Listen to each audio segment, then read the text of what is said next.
Salve amigos, tudo bem? Bem-vindos a mais um capítulo, um novo episódio do Café Literário, agora do canal do Monteiro. Nosso convidado de hoje é o professor Ivan Pimentel, que vem conversar conosco sobre fake news. Seja bem-vindo. Vamos ao café?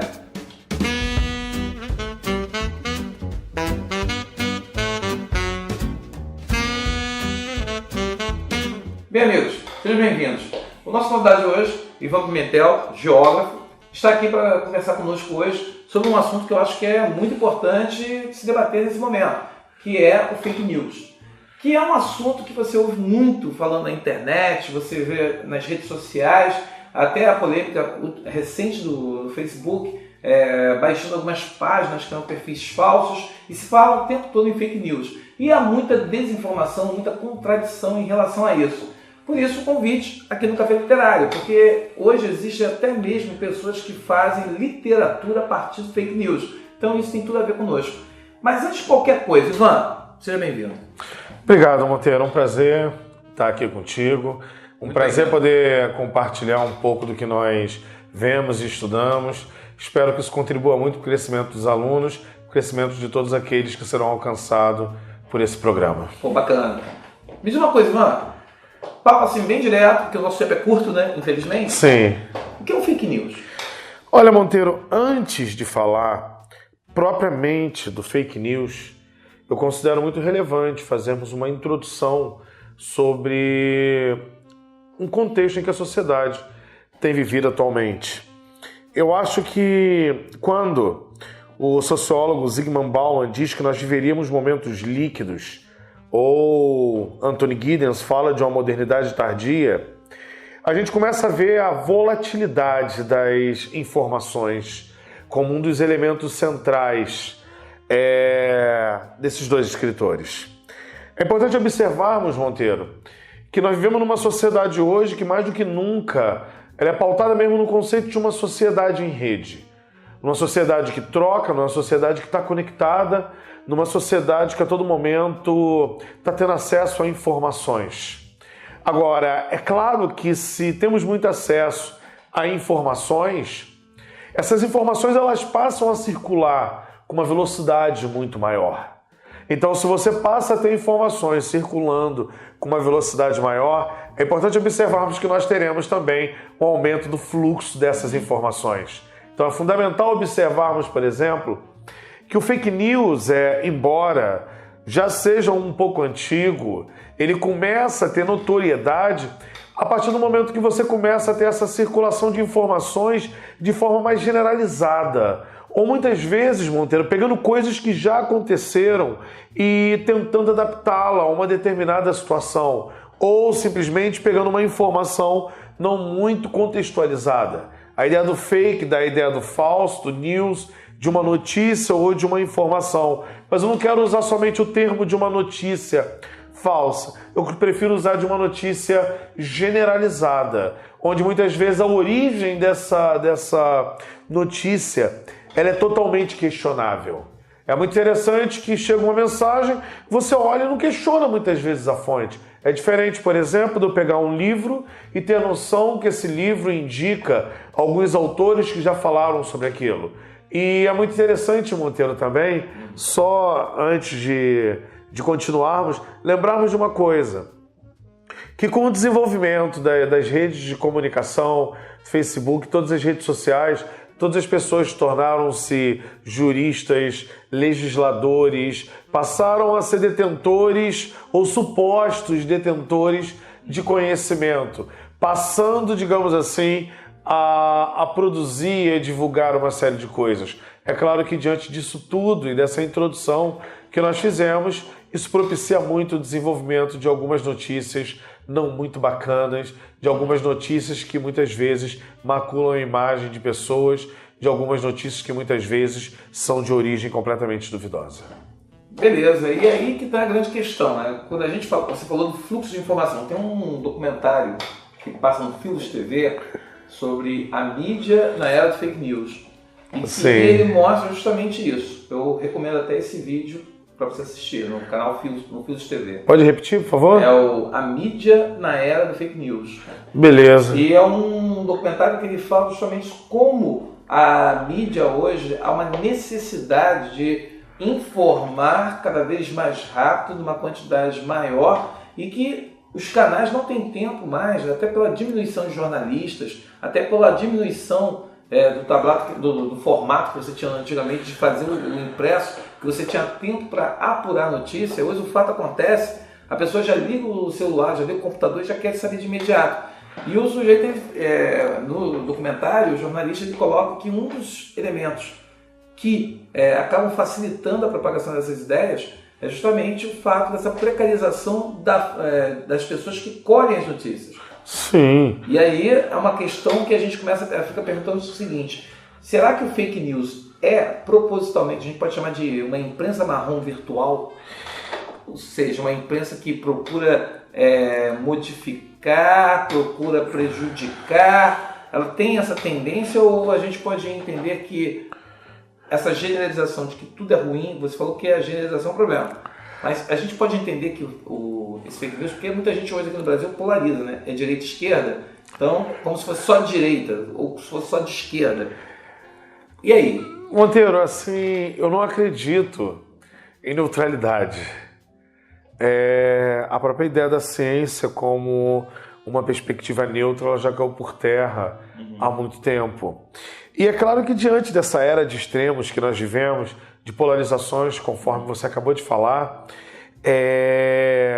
nós temos sim algumas notícias que muitas vezes são manipuladas para mascarar determinadas realidades ou simplesmente para defender determinadas perspectivas ideológicas ou para defender, de repente, perspectivas de crenças. Isso talvez fique muito claro. A gente observa, por exemplo, eu acho que nós dois somos negros. Fica muito claro para a gente quando nós estudamos bastante sobre escravidão e é muito louco, por exemplo, quando nós vemos notícias sendo divulgadas de que o negro escravizou o próprio negro.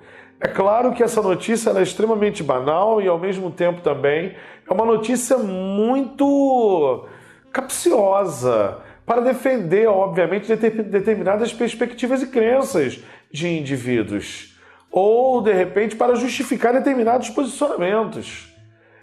Então, nós observamos que as notícias, quando elas são criadas, quando elas são desenvolvidas, elas têm sim uma perspectiva ideológica. Eu não consigo observar a neutralidade de determinados indivíduos. Agora, claro, nós vivemos também um momento, é muito louco isso, de combate muito grande à corrupção.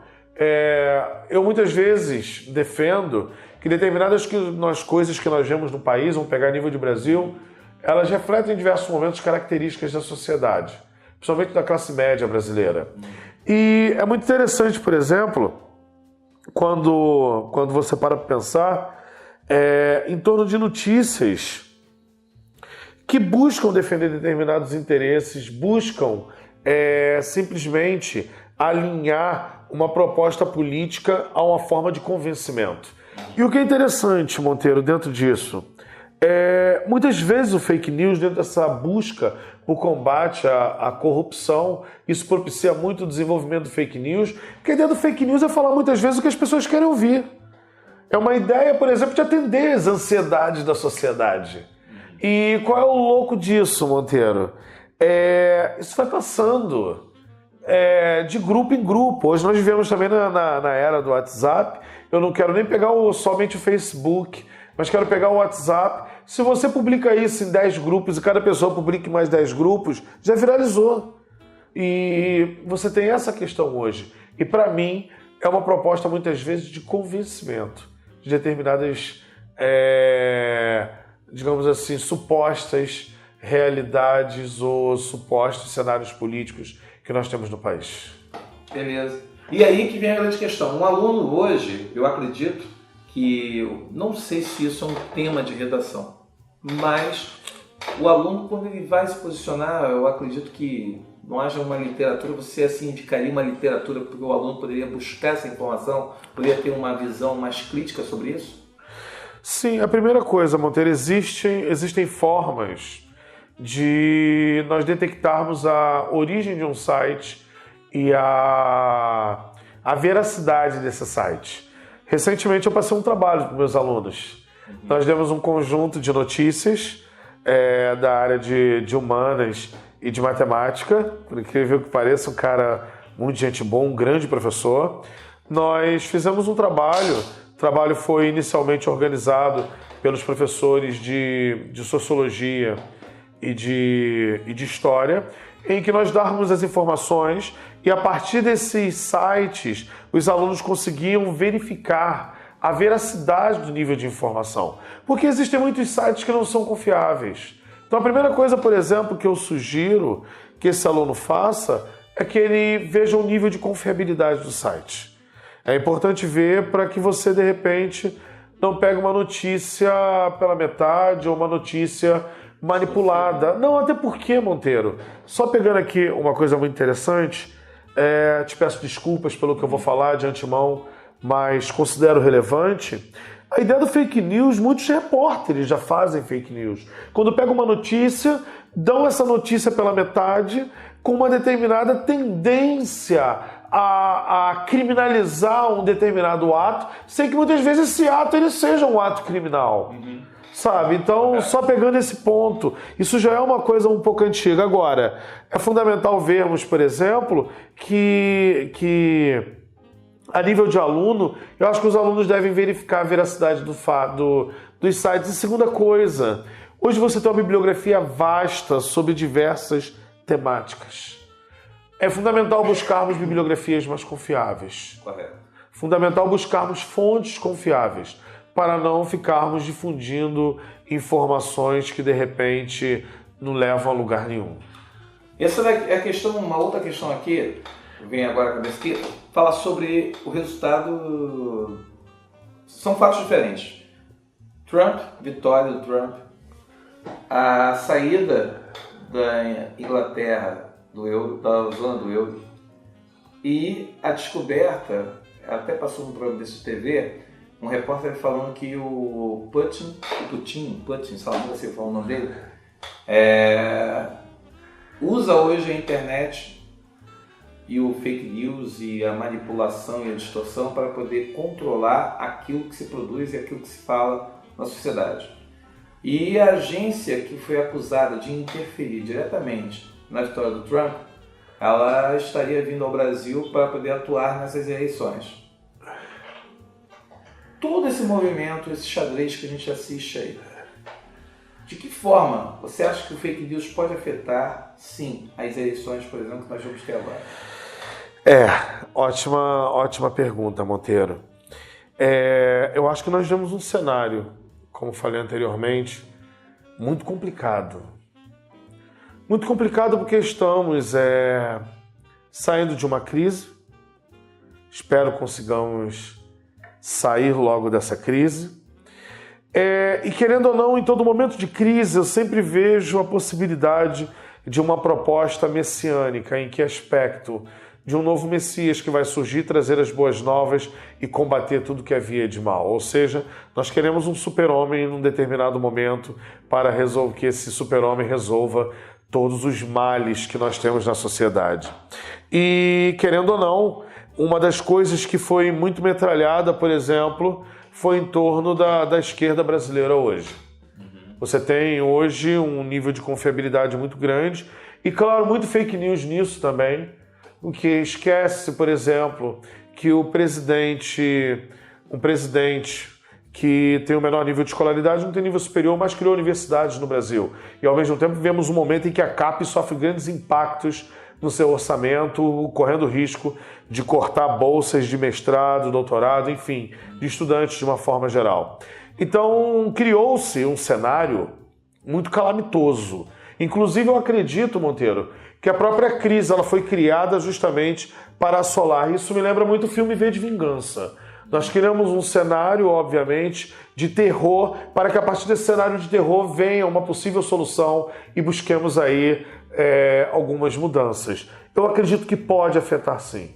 Eu acredito que pode afetar à medida que a sociedade ela quer algo diferente, à medida que a sociedade anseia por mudanças, à medida que a sociedade exige mudanças. Agora, é muito interessante pensarmos nisso, porque ao mesmo tempo em que temos uma sociedade que exige mudança, vivemos extremos. Sabe? E eu acredito sim, Monteiro, que fake news ele pode mudar muita coisa. Ele pode mudar muita coisa porque a informação ela tem a capacidade de criar personagens. A informação ela cria mitos. A informação ela cria imagens de salvação da mesma forma que ela também destrói pessoas. Sim. E é muito interessante pensarmos que uma pequena parcela da população tem acesso a informações que de fato trazem algo verdadeiro. Então é muito importante pensarmos numa coisa, Monteiro. Vivemos um cenário de violência urbana, vivemos um cenário de desemprego, vivemos um cenário de incertezas, vivemos um cenário de educação caótica, vivemos um cenário de problema de saúde. Eu acho que diante de todo esse cenário, qualquer proposta que vá de encontro a resolução de problemas, mesmo que o candidato tenha um passado que não corresponda com o seu presente e não corresponda com as propostas no qual ele pronuncia, é importante observarmos que a rede hoje ela possui uma informação muito grande. E só para complementar isso, nós vamos ver isso muito claramente nas eleições brasileiras a partir das alianças e do tempo de televisão. Está tudo muito indefinido. O tempo de televisão ele vai ser muito importante. Ele que vai poder mudar o cenário, como já mudou várias vezes, né? Vários candidatos que não eram nada, por conta da TV, ganharam esse espaço. Ivan, nosso tempo acabou. Pô, já, cara? Já. Infelizmente, o assunto é muito amplo, mas a ideia cara. Eu entendo o que é o fake news, qual o papel dele, como que isso atua na vida das pessoas. E a nossa ideia é dar um panorama rápido, um bate-papo rápido. Se o cara quiser te achar, como é que ele pode te achar na rede social ou e-mail, alguma coisa assim, querendo falar contigo? Pô, cara, querendo falar comigo, você pode mandar um e-mail para ivanpimentel2222@gmail.com. Pode ficar à vontade, será um prazer, terei a oportunidade de te responder. Eu não uso redes sociais. A única rede social que eu uso, rede social entre aspas, é o WhatsApp. Há 4 anos eu me desvinculei das redes sociais. Ou se quiser, cara, você com certeza conhece o Monteiro, é só marcar que a gente pode conversar pessoalmente, a gente pode trocar uma ideia, vai ser um prazer. Caso pinte o convite para poder ir à sua escola, falar sobre isso, estamos dispostos. Pena que o tempo foi muito curto, mas é sempre um prazer poder compartilhar daquilo que nós lemos, daquilo que nós estudamos e tentar aí propiciar um pouco de criticidade, porque cada vez mais o fake news, se ele prolifera, é porque a criticidade ela está sendo muito pequena. Exatamente. Valeu, Monteiro. Pessoal, dados do Ivan, o e-mail que ele passou, informações, se você quiser falar com ele, manda recado aqui para mim, entre em contato no direct do Monteiro, via Instagram, via Facebook, e aí mantenha em contato com ele, passo todos os recados, redireciono os e-mails e a gente bate um papo. O Café Literário é isso, é sempre assuntos riquíssimos, mas o nosso tempo é muito curto. É uma pena, mas sempre com boas companhias, com boas ideias, e espero que tenha sido um prazer para você aí sentado participar. Fale com seu colega, fale com seu amigo e indique o programa. Esperamos você no próximo capítulo, na próxima jornada, que é o Café Literário. Vai ao café? Até a próxima.